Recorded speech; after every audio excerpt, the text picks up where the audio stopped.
Good evening, friends, and welcome to Sleepy Time Tales, a podcast aimed at helping you to get a good night's sleep. Do you find your mind plagued with the stresses of modern life, especially when the lights are out and you're trying to get a restful night? Does your spinning mind keep you awake? Follow my voice down the path towards a good night's rest. Listen to me tell a story that will keep your mind from wandering to your daytime problems, the ones that you can't solve right now and will be easier to solve well rested. Listen to my voice and allow yourself to drift, following the twists and turns of the story, but slowly letting go and drifting into sleep. A quick note for new listeners. If this is your first time joining us, part of the plan with this show is a very long intro that usually goes on for roughly 15 minutes. If you want to get straight to the story, there is a timestamp in the show description that will get you straight there. But aside from the bit of promotion I'm about to go into, the intro does serve a purpose, which I will get into in a few minutes. Tonight I'm making the last call about the listener survey that I'm running. The festive season has seen Sleepy Time Tales achieve enormous growth, and this growth happened while the shows I've been doing have had a different format to my usual thing. I've been doing readings of old stories rather than the more original work that I usually do. So I'd like to ask listeners, new and old, when you're awake again tomorrow, to take a look at my listener survey at survey.sleepytimetales.net. It is 3 questions, which the average completion time for the people who've done it is about 33 seconds. So it really is not going to take much of your time. I'd like to know how long you've been listening to the show and which story format you prefer. I'm assuming that new listeners have probably gone back and listened to some older stories as well. Now, bear in mind, of course, the old sound quality isn't great, but that's a thing of the past. Whatever formats I focus on going forward now will still sound way better than the old episodes. So again, in the morning when you're awake again, please take a minute to go to survey.sleepytimetales.net to give your feedback. The link will also be in the episode description, so you can find it there. Now, most podcasts put their promotional stuff and their cup rattling halfway through the show or towards the end. But because if all goes well, you'll be asleep long before we get there, I need to put this stuff up front. If you don't want to listen to it, there is a timestamp in the show description. And I absolutely do not take it personally if you skip straight to the main story with that. Having said that, I'd like to thank the listeners that support the show or have supported the show on Patreon. You've all been instrumental in helping me keep the show running, whether you back the show for a few months or one. At whatever level, I'm very grateful for your support. I'd like to thank my latest supporter on Patreon, Mum Nip, who signed up a couple of weeks ago. And she also gave me a very nice write-up on Facebook, so thanks Mum Nip for the double support. If you're finding the show helps you to get a good night's sleep, weekly, nightly, or however often you listen, and you would like to help me keep the show running and available for free, I'd like to ask you to take a look at patreon.com/sleepytimetales, also linked in the show description, to take a look at the support levels and bonuses that are available to patrons from as little as $1 a month. There are weekly bonus episodes to special edits of standard episodes, or including having this promotional part cut out, or even story-only edits. So if you're finding it beneficial and have the means and inclination to help me to keep the show going and available for hundreds, if not thousands of people, to help them to get a good night's sleep, please consider signing up at whatever level is comfortable to you to continue supporting my work. But another huge way you can help to spread the word is if there is someone in your life who you think will benefit from listening to Sleepy Time Tales, just let them know. If you recommend the show on social media, make sure to tag me in so that I know and can thank you. It's at Sleepy Time Tales on Instagram or Twitter. And on the social media topic as well, I got a very lovely message on Facebook from Megan, who I got that today as I'm recording. She's someone who has a lot of challenges to her getting a good night's sleep, and she finds my monotonous voice helpful. and I absolutely accept the comment about the monotonous voice in the spirit in which it's intended. I'm doing the show for a reason. Last but not least, I'd like to shout out the music, which I use for every show, which I think is very important to the identity of the show, which is Undesir by Kumiko. Their music is available on the Free Music Archive. You may link it. Notice it's actually not called Kumiko, who I linked to. It's someone who does a lot of different projects under different names. So I haven't made a mistake with those strange links. I've linked their website and their Patreon in the show notes, as they've got some very cool stuff which they released that I recommend checking out. Thank you for taking the time, and back to what you're actually here for. So what exactly is Sleepy Time Tales? What is it for? It's a bit of a strange idea, isn't it? A podcast that you're supposed to fall asleep to. But lack of sleep is a health crisis in the 21st century, and this is a podcast that is intended to help those that it can to get a restful night. Do you find yourself lying awake at night with your mind spinning and your emotions in turmoil with the anxieties of 21st century life? Do you wake up in the middle of the night and find yourself not quite able to doze back off at 3 a.m.? I'm here to help. My name is Dave, and I'm your narrator, here to help you into a restful night. I'm someone who has struggled to sleep ever since I was a baby. My parents had sleepless nights with me for many years, and even once I got old enough not to bother them anymore, it was always a big struggle for me to get a good night's sleep. It was only in my mid-30s where I accidentally discovered that droning male voices have a tendency to put me out like I've been tranquilized. I used to listen to podcasts at night, trying to learn about various things, and I would wake up when they hit their theme music at the end, having slept through everything that I was actually there to try and listen to.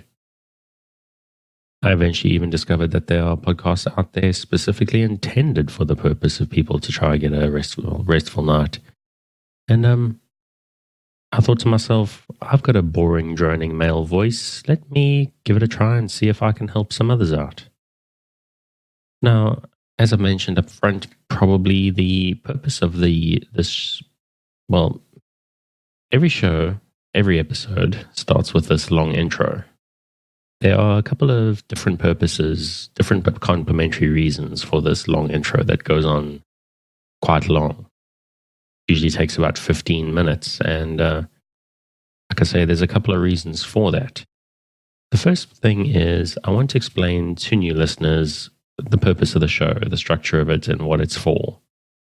And secondly, for people who've been listening to it for a while, this intro serves quite nicely actually as a sort of an opportunity for them to start preparing their space for sleep and preparing themselves to get to sleep. It's almost like what we're trying to do here actually is create new habits. So we build a space together, and I go through this intro, which is similar but different every time, to create a sense of familiarity going forward into the story, which is coming up a bit later. Now, as far as I know, there's a couple of different ways to engage with the show. For me, when I listen to podcasts at night that I'm going to sleep, I actually need something that I have to listen to. I need to focus on a story or event, something that keeps my mind on one specific thing to stop it spinning off into stress and anxieties. I need to focus just enough not to resist the embrace of sleep when it comes for me. For some people, it's a little bit different. Maybe you're one of those that just needs a bit of a droning background. Whether it's the sea or the sound of a river or rainfall or just my boring drony voice, whatever works for you. Now, I'm doing a reading again tonight. It's a reading from one of Mary Shelley's lesser-known books. Mary Shelley, of course, the author of Frankenstein, generally considered to be the first science fiction book. It's the very early part of another book of hers called The Last Man. Now, next week, I've got a an original, a return to one of my older stories that longer time listeners will be happy to hear about. Even if you're not a long time listener, I think it's something that will be interesting and fun if you're awake long enough, although obviously I'm hopeful you will be asleep. Now, obviously, well, the main thing is whatever the story is, whether it's an original or it's a reading like tonight's, the important thing is that you don't try force sleep. A good night's sleep isn't something you can wrestle with. It's not an alligator. The harder you fight to get to sleep, the harder it fights back. You can't force it. So what you need to do is just keep a light sort of mental grip on the story and let sleep come for you when it's ready. Now, obviously, I'm hoping that you're asleep before I get to the end of the episode, but it's important that you don't feel pressurized. It may not work on the first night. Maybe it'll take a few nights for you to get used to listening to my voice. Maybe my accent is strange to you. I recommend giving it at least 2 or 3 nights before giving up. It's entirely possible the show is not for you, but in my experience, it generally takes me 2 or 3 nights with a new sleep podcast or sleep method for me to start actually getting into the mindset of it. It's also possible maybe one episode just isn't long enough. I've got at least one listener who listens to 2 or 3 at least a night before falling asleep because their sleep is so resistant. But even though they're not necessarily asleep at the time, the sort of mindset of relaxation that the show creates and my voice creates for people is still better than the alternative of lying there staring at the ceiling and stressing out. But however you engage with the show, whether it's your first night or your third night or your 30th night, it's very important that what you do is you try to relax. If you're new to the show and prone to late nights lying staring at the ceiling, it may take a while for this to work for you. So queue up a few episodes or just run through the backlog. What I do with my sleep podcasts is I just let them stream all night. I lie down in the dark with my earbuds in and let them run. Sometimes when I wake up at 3 a.m., the stream is still running and I just let the voices waft me back to sleep. Something that's happened to me more and more often lately actually is I tend to wake up sometimes 30 or 60 minutes before my alarm. And again, I just carry on listening to my show and whatever I'm listening to. Not my show, I can't listen to myself and try to sleep. But whatever I'm listening to at the time, and I just fall asleep again. And I've got to tell you, sometimes that 30 or 60 minutes can be the best part of my night. There's something about just allowing yourself to relax completely right before the alarm that is just deeply, deeply satisfying. And so you have the basic idea. You relax and you lie in the dark, and while you do that, I'll tell you a tale. So relax, dear listener. My nighttime friend who's elected to lie in the dark, listening to my voice. You will always be safe with me. I'm here to help you relax, to improve your life in a small way. Or maybe it's not so small. People don't sleep well these days, and it makes lives much harder than it needs to be. So I'm not going to claim I have a huge part in your life. It's probably a fairly small one.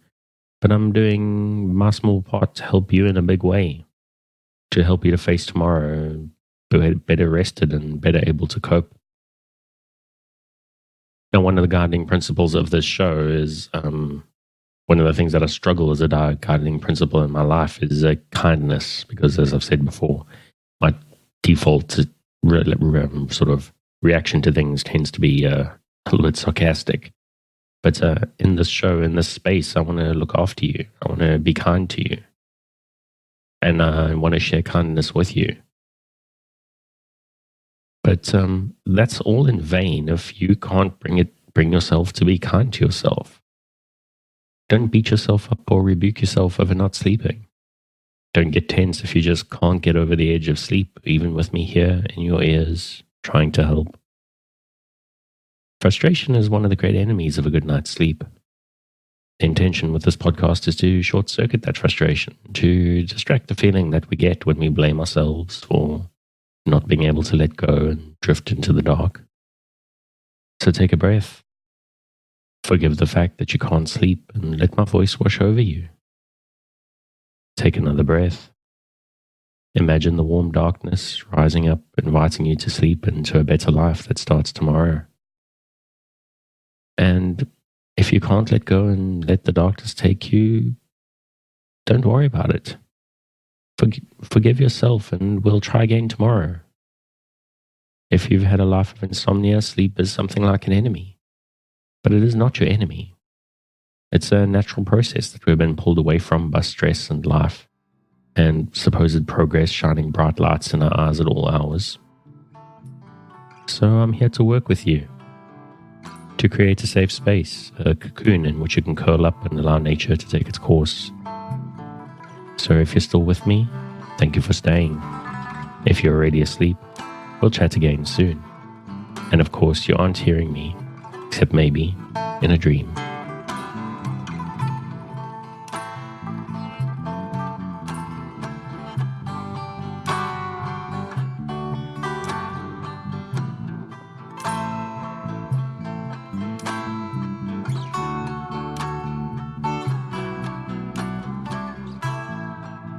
The Last Man by Mary Shelley. If you're interested in reading this book, you can find it on Project Gutenberg. The link to the ebook is in the show notes. Volume 1. Introduction. I visited Naples in the year 1818. On the 8th of December of that year, my companion and I crossed the bay to visit the antiquities which are scattered on the shores of Baiae.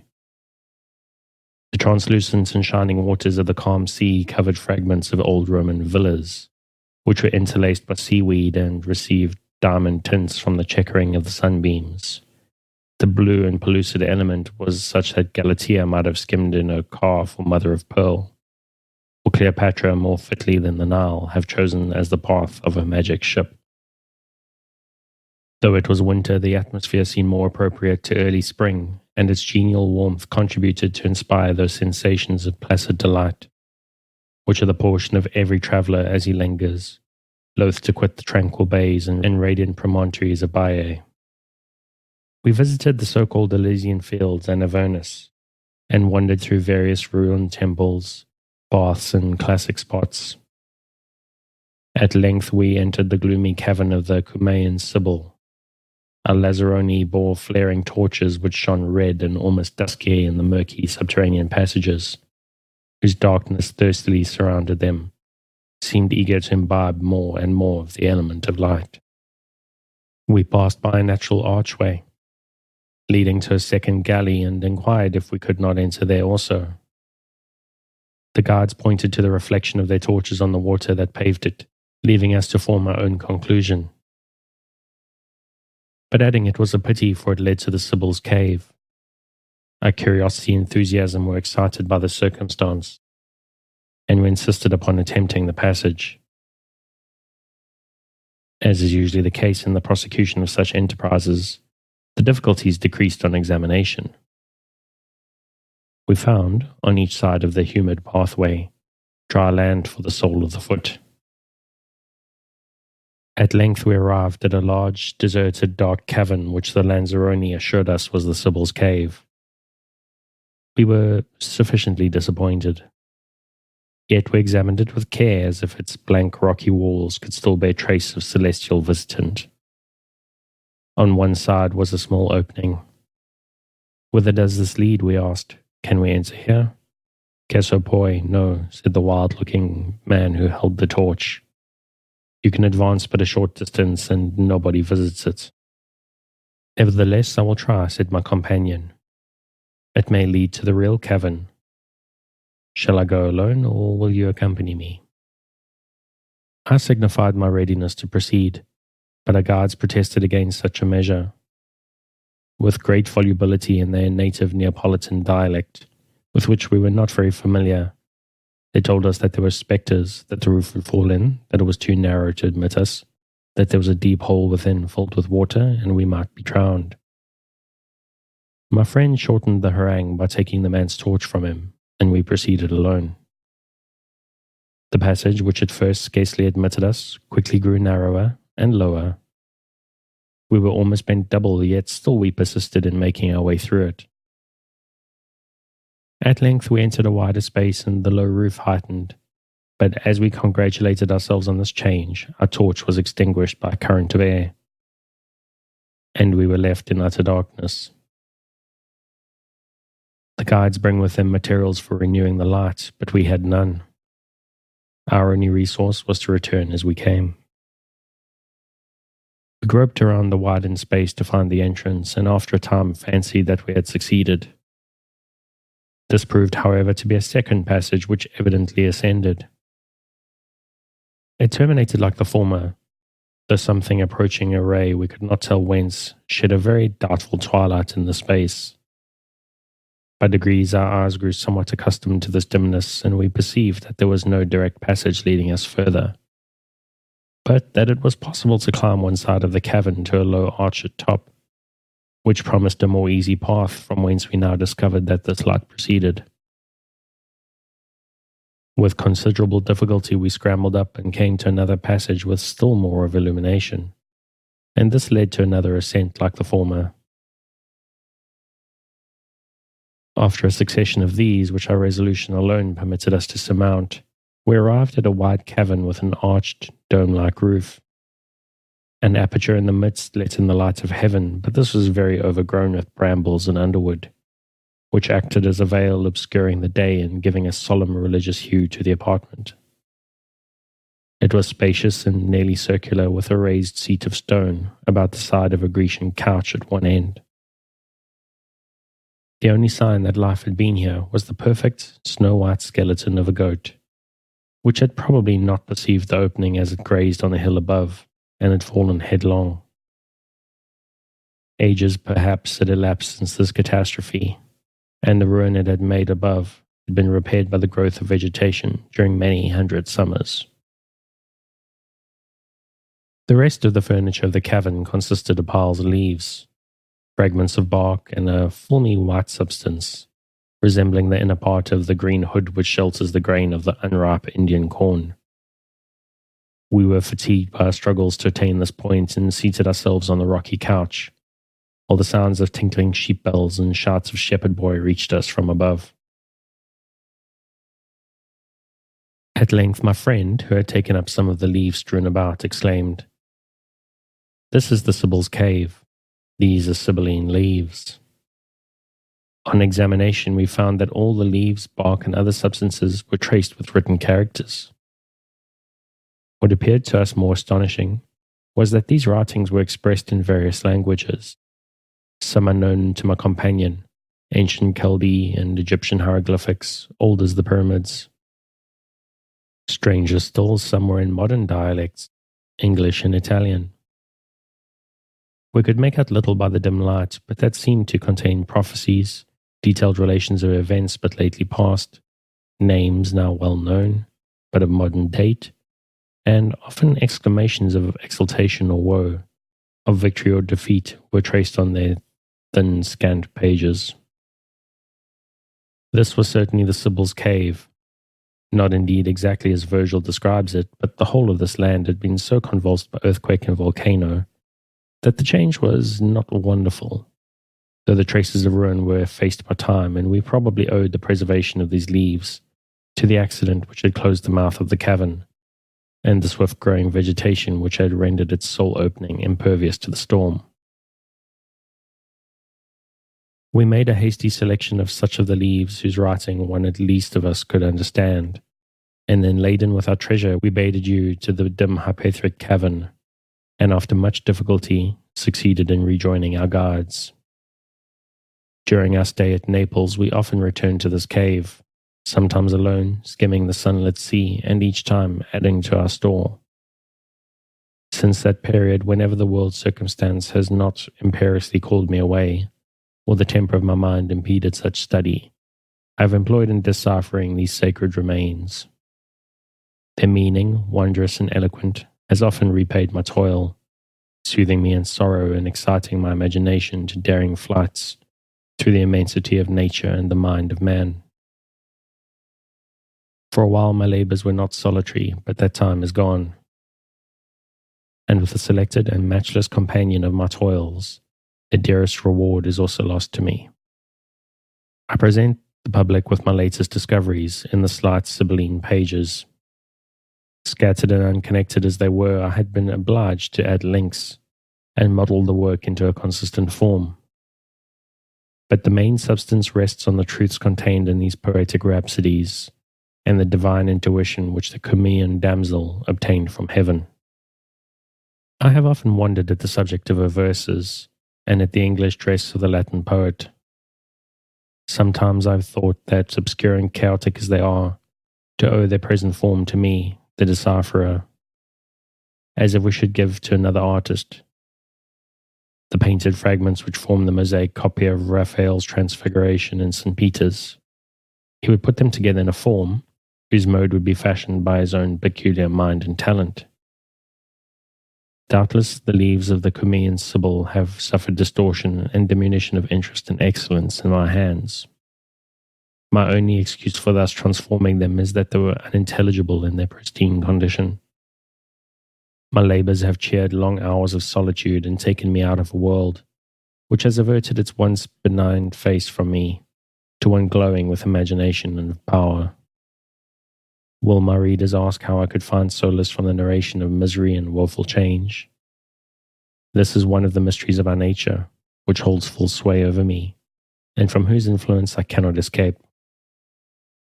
I confess that I have not been unmoved by the development of the tale, and I have been depressed, nay agonized at some parts of the recital, which I have faithfully transcribed from my materials. Yet such is human nature that the excitement of mind was dear to me, or that the imagination, painter of tempest and earthquake, or worse, the stormy and ruin-fraught passions of man, softened my real sorrows and endless regrets, by clothing these fictitious ones in their ideality, which takes the mortal sting from pain. I hardly know whether this apology is necessary, for the merits of my adaptation and the translation must decide how far I have well bestowed my time and imperfect powers in giving form and substance to the frail and attenuated leaves of the Sibyl. Chapter 1. I am the native of a sea-surrounded nook, a cloud-enshadowed land, which when the surface of the globe with its shoreless ocean and trackless continents presents itself to my mind appears only as an inconsiderable speck in the immense whole. And yet, when balanced in the scale of mental power, far outweighed countries of larger extent and more numerous population. So true it is that man's mind alone was the creator of all that was good or great to man, and that nature herself was only his first minister. England, seated far north in the turbid sea, now visits my dreams in the semblance of a vast and well-manned ship, which mastered the winds and rode proudly over the waves. In my boyish days she was the universe to me. When I stood on my native hills and saw plain and mountain stretch out to the utmost limits of my vision, speckled by the dwellings of my countrymen and subdued to fertility by their labours, the earth's very centre was fixed for me in that spot, and the rest of her orb was as a fable, to have forgotten which would have cost neither my imagination nor understanding an effort. My fortunes have been, from the beginning, an exemplification of the power that mutability may possess over the varied terror of man's life. With regard to myself, this came almost by inheritance. My father was one of those men whom nature had bestowed to prodigality, the envied gifts of wit and imagination, and then left his bark of life to be impelled by these winds, without adding reason as the rudder or judgment as the pilot for the voyage. His abstraction was obscure, but circumstances brought him early into public notice, and his small paternal property was soon dissipated in the splendid scene of fashion and luxury in which he was an actor.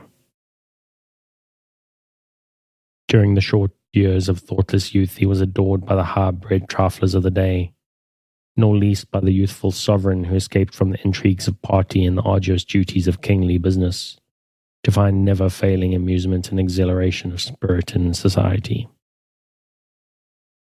My father's impulses, never under his own control, perpetually led him into difficulties from which his ingenuity alone could extricate him, and the accumulating pile of debts of honor and of trade which would have bent to earth any other was supported by him with a light spirit and tameless hilarity, while his company was so necessary at the tables and assemblies of the rich that his derelictions were considered venial and he himself received with intoxicating flattery.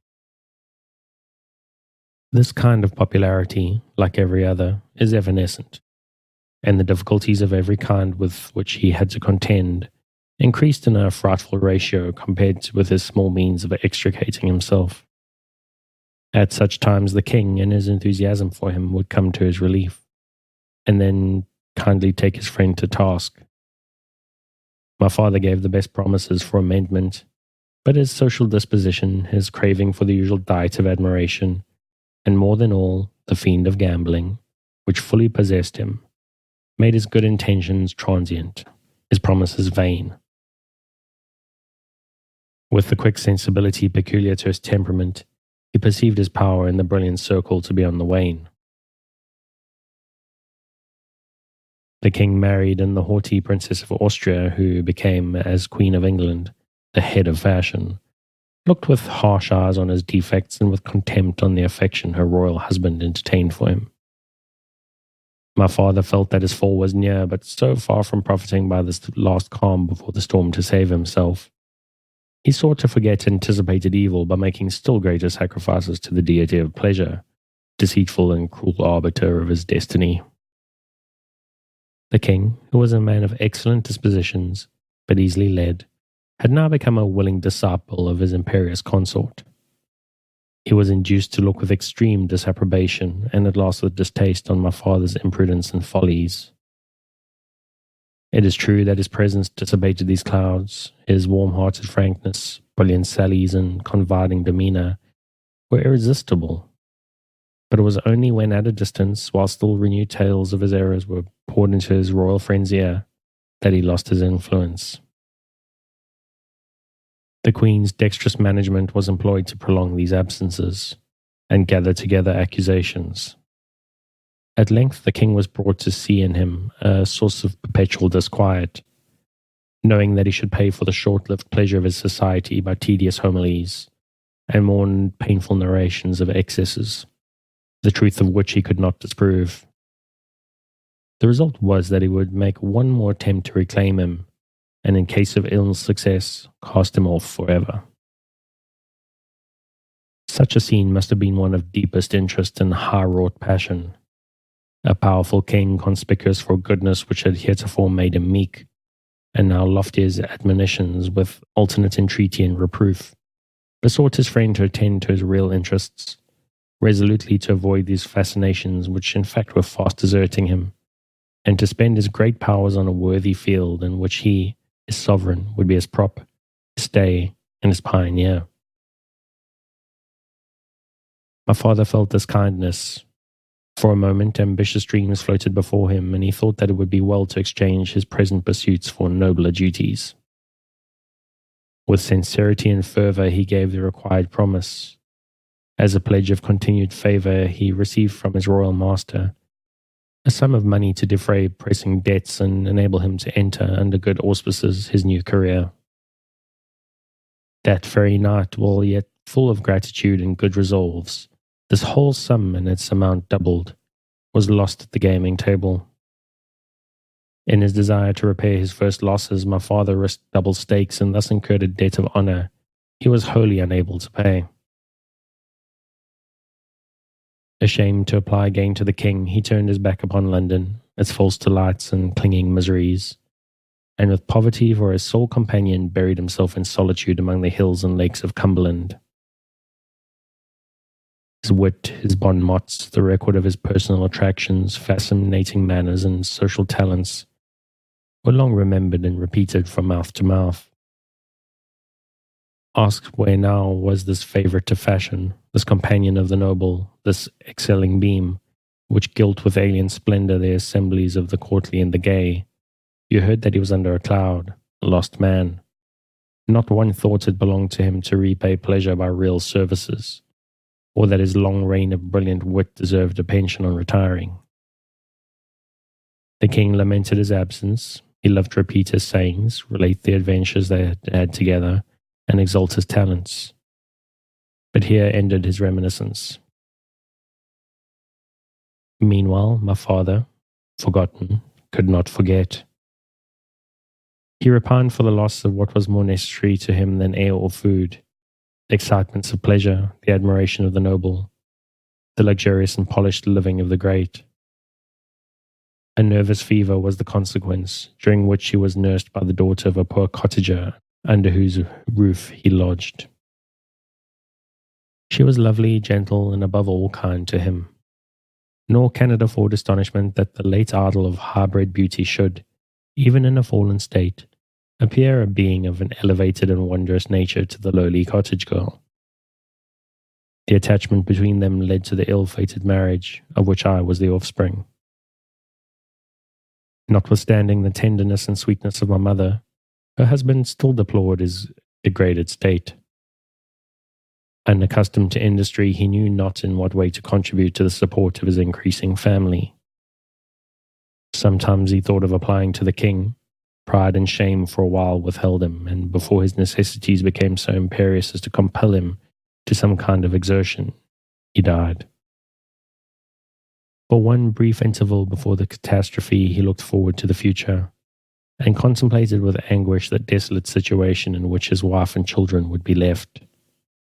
His last effort was a letter to the king, full of touching eloquence and of occasional flashes of that brilliant spirit which was an integral part of him. He bequeathed his widow and orphans to the friendship of his royal master, and felt satisfied that by this means their prosperity was better assured in his death than in his life. This letter was enclosed to the care of a nobleman who, he did not doubt, would perform the last and inexpensive office of placing it in the king's own hand. He died in debt, and his little property was seized immediately by his creditors. My mother, penniless and burdened with 2 children, waited week after week, and month after month, in sickening expectation of a reply, which never came. She had no experience beyond her father's cottage, and the mansion of the lord of the manor was the chiefest type of grandeur she could conceive. During my father's life, she had been made familiar with the name of royalty and the courtly circle, but such things, ill according with her personal experience, appeared after the loss of him who gave substance and reality to them, vague and fantastical. If under any circumstances she could have acquired sufficient courage to address the noble persons mentioned by her husband, the ill success of his own application caused her to banish the idea. She saw therefore no escape from dire penury, perpetual care joined to sorrow for the loss of the wondrous being, whom she continued to contemplate with ardent admiration. Hard labour and naturally delicate health at length released her from the sad continuity of want and misery. The condition of her orphan children was particularly desolate. Her own father had been an emigrant from another part of the country and had died long since. They had no one relation to take them by the hand. They were outcasts, paupers, unfriended beings to whom the most scanty pittance was a matter of favour, and who were treated merely as children of peasants, yet poorer than the poorest who, dying, had left them a thankless bequest to the closed-handed charity of the land. I, the elder of the 2, was 5 years old when my mother died. A remembrance of the discourses of my parents and the communications which my mother endeavoured to impress upon me concerning my father's friends, in slight hope that I might one day derive benefit from the knowledge, floated like an indistinct dream through my brain. I conceived that I was different and superior to my protectors and companions, but I knew not how or wherefore. The sense of injury associated with the name of king and noble clung to me, but I could draw no conclusions from such feelings to serve as a guide to action. My first real knowledge of myself was an unprotected orphan among the valleys and fells of Cumberland. I was in the service of a farmer, and with crook in my hand, my dog at my side, I shepherded a numerous flock on near uplands. I cannot say much in praise of such a life, and its pains far exceeded its pleasure. There was freedom in it, a companionship with nature, and a reckless loneliness. But these, romantic as they were, did not accord with the love of action and desire of human sympathy characteristic of youth. Neither the care of my flock nor the change of seasons were sufficient to tame my eager spirit. My outdoor life and unemployed time were the temptations that led me early into lawless habits. I associated with other friendless like myself. I formed them into a band. I was their chief and captain. All shepherd boys alike, while our flocks were spread over the pastures, we schemed and executed many a mischievous prank which drew on us the anger and revenge of the rustics. I was the leader and protector of my comrades, and as I became distinguished amongst them, their misdeeds were usually visited upon me. But while I endured punishment and pain in their defense with the spirit of a hero, I claimed as my reward their praise and obedience.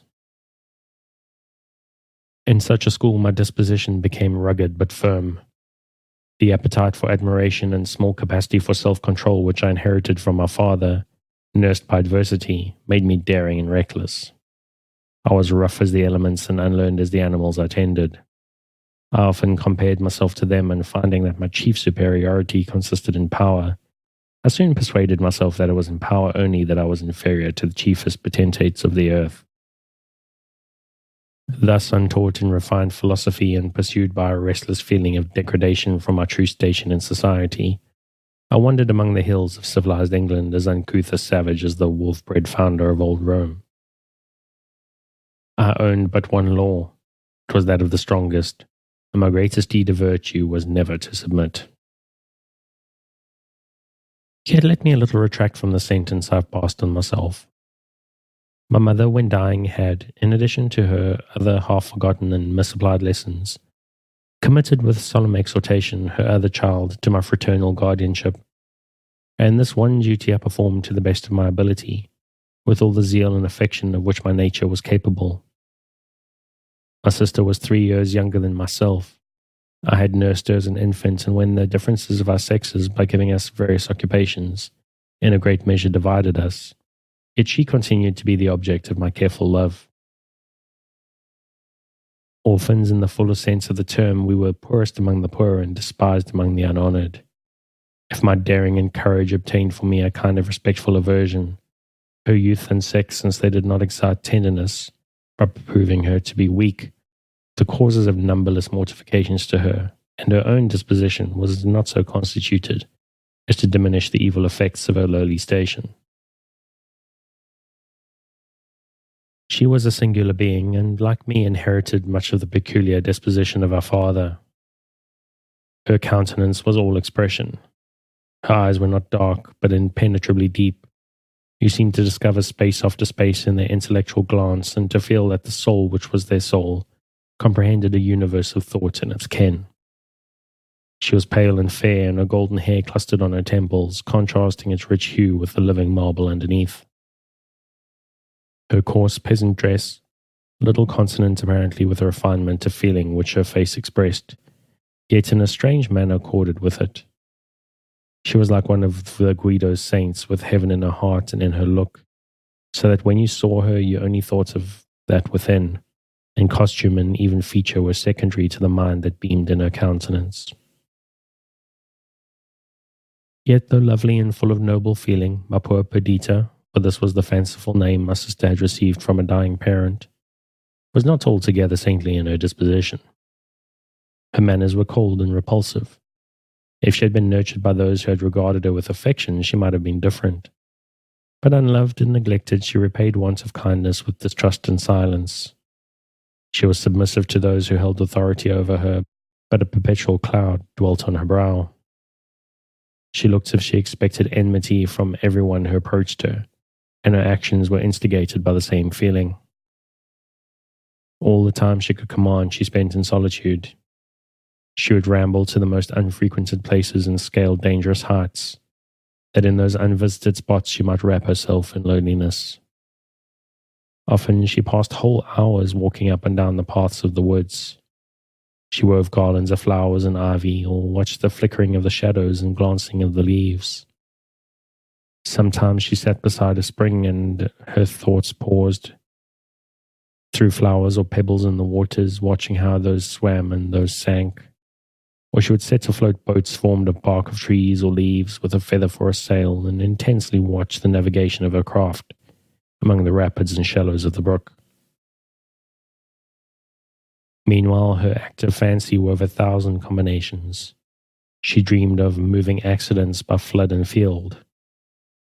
She lost herself delightedly in these self-created wanderings and returned with unwilling spirit to the full detail of common life.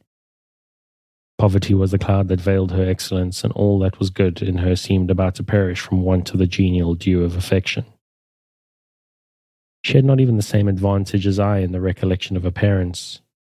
She clung to me, her brother, as her only friend, but her alliance with me completed the distaste that her protectors felt with her, and every error was magnified by them into crimes. If she had been bred into that sphere of life, which by inheritance the delicate framework of her mind and person was adapted, she would have been on the object almost of adoration, for her virtues were as eminent as her defects. All the genius that ennobled the blood of her father illustrated hers. A generous tide flowed in her veins. Artifice, envy, or meanness were at the antipodes of her nature. Her countenance, when enlightened by amiable feeling, might have belonged to a queen of nations. Her eyes were bright, her look fearless.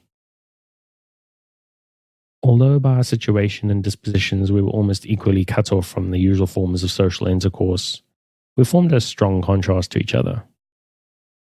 I always required the stimulus of companionship and applause. Perdita was all sufficient to herself. Notwithstanding my lawless habits, my disposition was sociable, hers recluse. My life was spent among tangible realities, hers was a dream.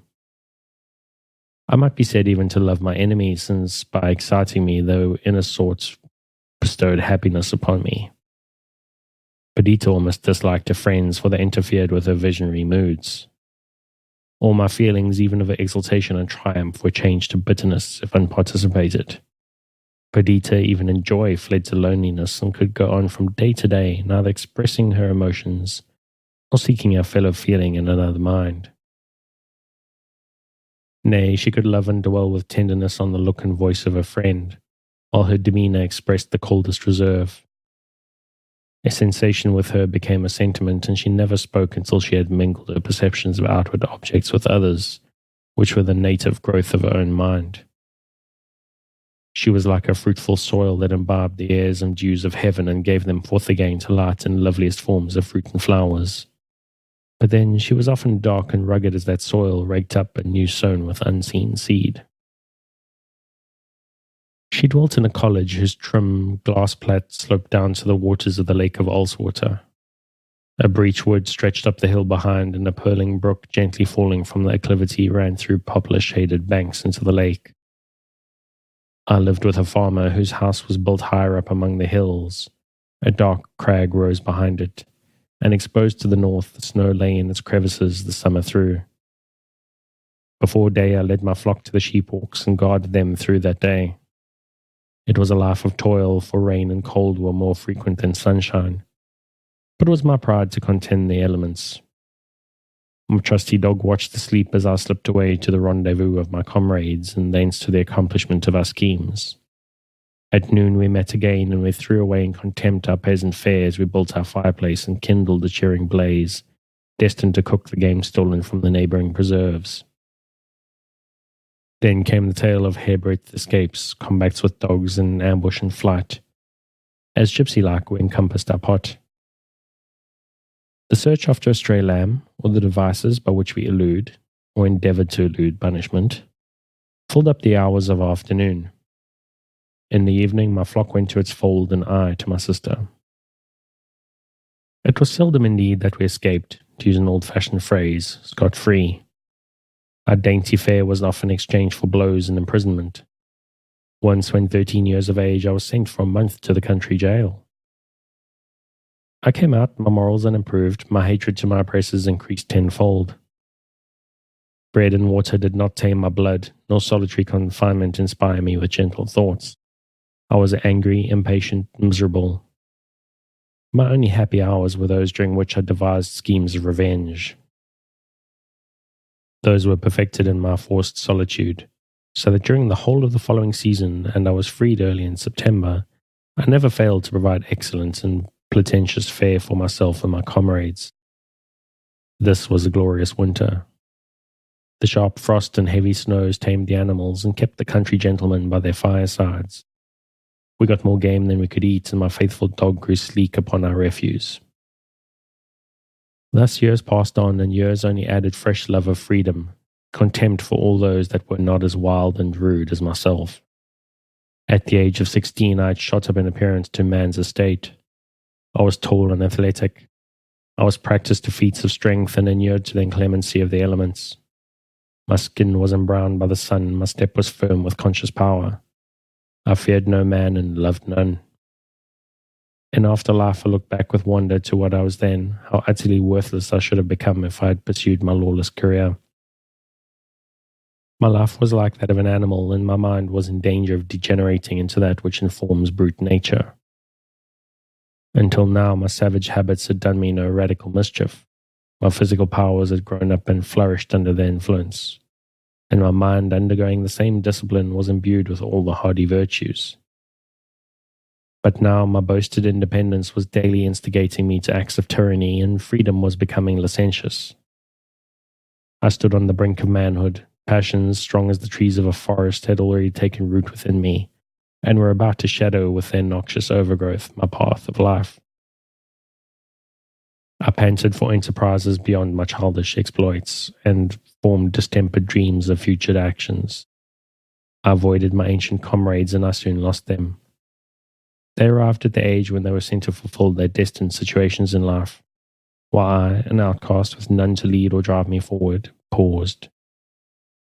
The old began to point at me as an example, the young to wonder at me as being distinct from themselves. I hated them and began, last and worst degradation, to hate myself. I clung to my ferocious habits, yet half despised them. I continued my war against civilization, and yet entertained a wish to belong to it. I resolved again and again all that I remembered my mother to have told me of my father's former life. I contemplated the few relics I possessed belonging to him, which spoke of greater refinement than could be found among the mountain colleges. But nothing in all of this served as a guide to lead me to another and pleasanter way of life. My father had been connected with nobles, but all I knew of such connection was subsequent neglect. The name of the king, he to whom my dying father had addressed his latest prayers, and who had barbarously slighted them, was associated only with the ideas of unkindness, injustice, and consequent resentment. I was born for something greater than I was, and greater I would become. But greatness, at least to my distorted perceptions, was no necessary associate of goodness, and my wild thoughts were unchecked by moral considerations when they rioted in dreams of distinction. Thus I stood upon a pinnacle, a sea of evil rolled at my feet. I was about to precipitate myself into it and rush like a torrent over all obstructions to the object of my wishes, when a stranger influence came over the current of my fortunes and changed their boisterous course to what was in comparison like the gentle meandering of a meadow-circling streamlet.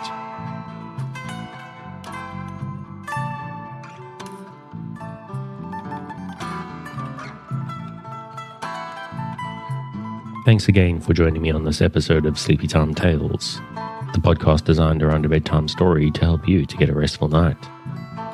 New episodes will be released every Sunday night to give you something fresh to help you rest in a new week. But make sure to subscribe in whatever service you use so that you get new episodes whenever they come out. A reminder that the music for tonight and every night is Un Désert by Kumiko. Check out more of their work on their website and their Patreon, which you will find linked in the show notes. Good night and sweet dreams.